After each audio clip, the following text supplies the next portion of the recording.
10 नभेम्बरा जाहैबाय बर'फोरनि मोनसे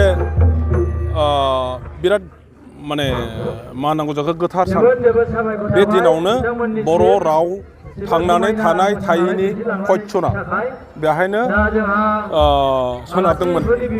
बे दिनावनो बर' भाषाखौ बर' मेडियामाव इन्सट्राक्सन खालामनाय जादों आरो बेनि थाखायसो जोङो दिनै खुला मेलायै बर' भाषा रायज्लायनो हादों। फैयै फैयै बे बर' रावा 8 सिडिउलाव दिनै हाबफैदों आरो बे भाषाया दिनै थैनायनि खोथा गैला आरो बेखौनो दिनै रानिपुराव मोजाङै रायजो राजाफोरखौ लानानै फालिदों आरो बेहाय आंखौबो लेंहरदों। ओनसोलनि मोनफ्रोमबो बर'फोरनि दल संगठननि नेताफोरखौ लेंहरदों आरो जों जयैनो बर' राव आरो बर' भाषानि थुनलाइनि भबिसतआ बोरैहाय जानानै दं आरो भबिसतआव मा जाहैनो हागौ माखासे संकित बेफोरखौ लानानै जोङो दिनै सावरायलायदों।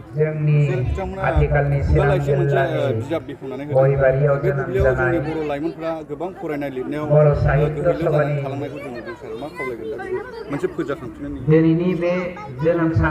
बियो सोरखौबा लिरनो थोनब्लानो लिरनो हानाय बुस्थु नङा।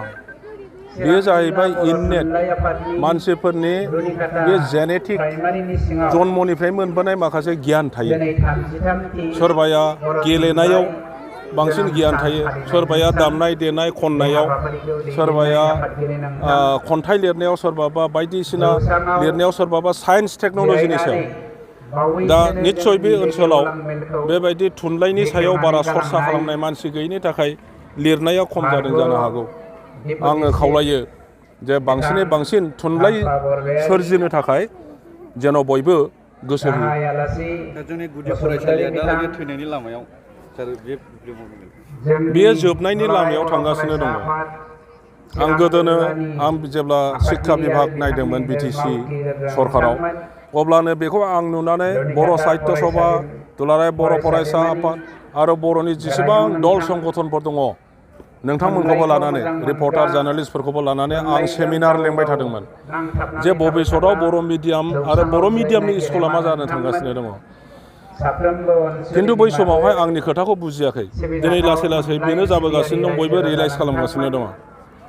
नोङो बर' भाषा आरो बे भाषाखौ लाखिनायनिल' जुदि सिन्था खालामोब्ला, जोंनि फिसाफोरनो जुदि बिसोरो थांनानै थानो हानाय नलेज टेक्न'लजि जोङो जुदि बर' भाषाजों होनो हायाब्ला, अब्ला रावबो गावनि फिसाफोरखौ बर' मिडियामाव हरनाय नङा।